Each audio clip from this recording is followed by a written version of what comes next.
Smiggle House'a hoş geldiniz diyerek sözlerime başlamak istiyorum.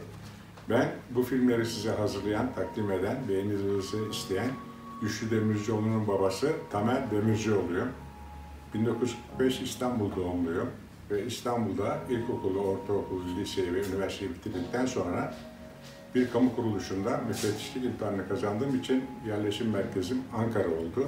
Ama İstanbul'la irtibatımı hiçbir zaman kesmedim. Nitekim oğlum da İstanbul'da yaşıyor, abim de İstanbul'da, yeğenlerim de İstanbul'da. Ben bugün sizlere İstanbul'da geçirdiğim o eski tarihlerdeki İstanbul'la ilgili anılarımı nakletmek istiyorum. Ben Kadıköy'de doğdum. Fatih'te uzun süre oturdum. Yeşilyurt'ta uzun sene oturdum. Ve ondan sonra Ankara'ya geldim. Size Kadıköy'den başlayayım. Kadıköy biliyorsunuz şu anda yine İstanbul'un en güzel, en parlak ilçelerinden bir tanesidir.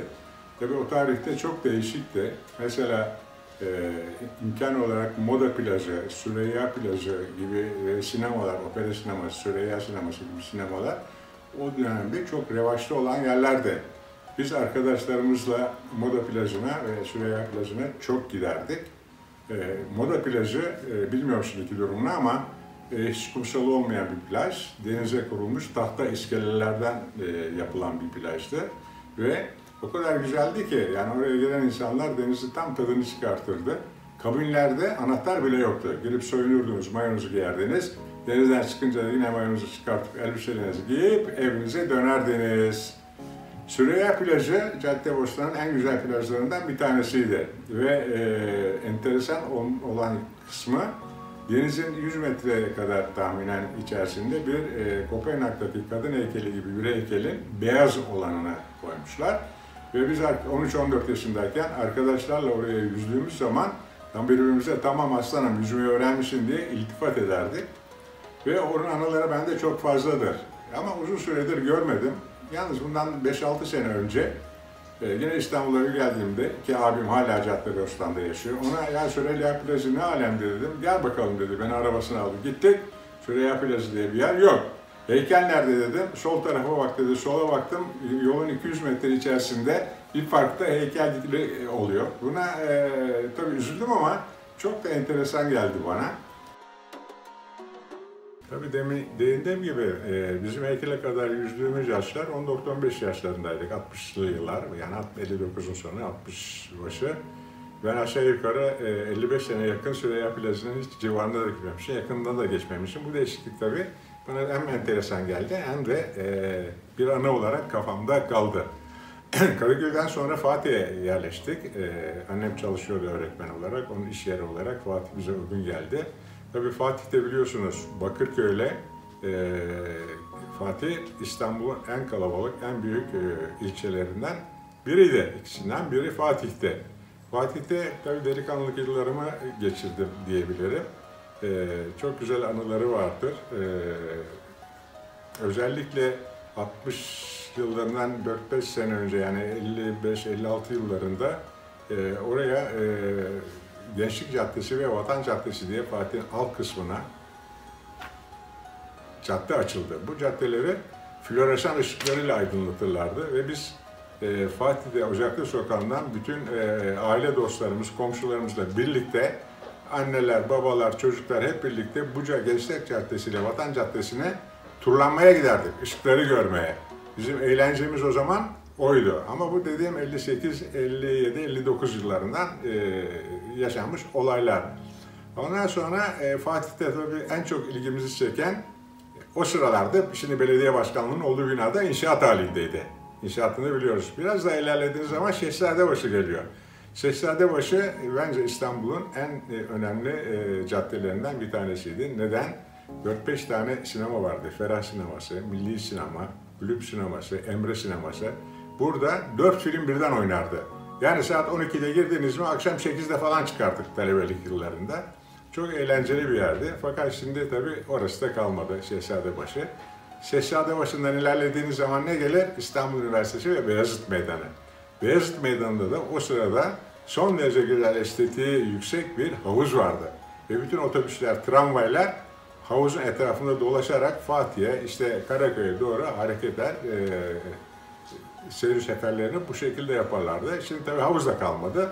Havuzda birçok insan anımsamaz bile tahmin ediyorum. Beyazıt'tan sonra sıra şeye gelecek, Beyoğlu'na. Beyoğlu ile İstiklal Caddesi de çok farklı birer semtiydi İstanbul'un. Biz Fatih'ten Beyoğlu'na giderken annemiz, 3 kardeşiz ve annem 4 kişi.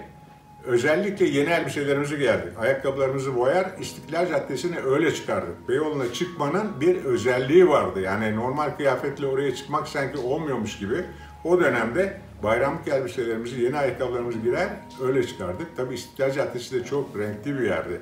Orada da aynı Şehzadebaşı'nda olduğu gibi Rüya Sineması, Fitaş Sineması, Emek Sineması, Yeni Melek Sineması, Atlas Sineması, Elhamra Sineması, bir yığın tiyatro ve sinemalar mevcuttu. Şimdi bunların da hiçbirisi kalmadı. Zaten o dönemdeki sinemalar da 1000 kişilik, 1500 kişilik. Şimdiki sinemalar AVM merkezlerinde işte 50 kişilik, 100 kişilik falan. Çok farklı bir şeydi. İstiklal Caddesi'ne girdiğiniz zaman caddede yürürken en azından Yeşilçam'a çok yakın olduğu için 5-6 tane de aktör veya aktris görerdik. Mesela Ayhan Işık'ı gördüm, Cüneyt Arkın'ı gördüm, Ekrem Bora'yı gördüm, Belgin Doruk'u gördüm, Türkan Şoray'ı gördüm. Böyle bir estetik yönü de olan bir yerde. Pub Kafeterya diye İstanbul'un ilk kafeteryası da orada açıldı, Emek Sineması'nın karşısına. Üniversite yıllarında oraya arkadaşlarımıza giderdik. İşte kahve içerdik, çay içerdik, sohbet ederdik. Bütün olaylar böyleydi. Fakat bunların hepsi tabii tarihte kaldı. Şimdi hiçbirisi ortalıkta yok.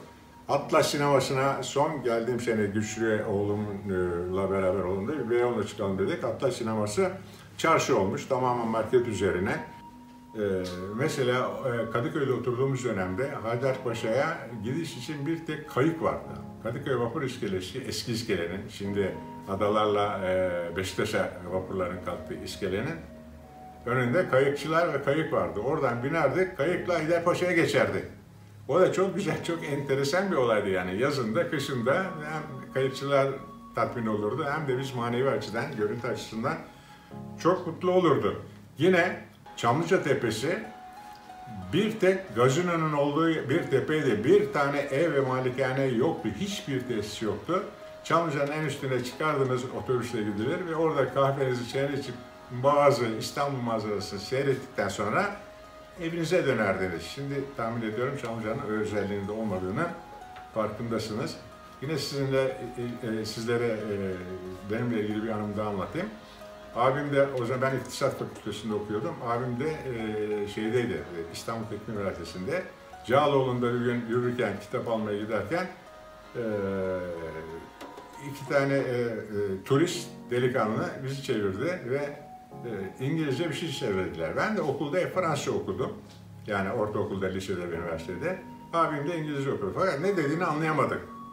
Ben turiste dedim ki parlez Fransız dedim, yani o şimdi İngilizce konuştuğu için biz anlayamadık.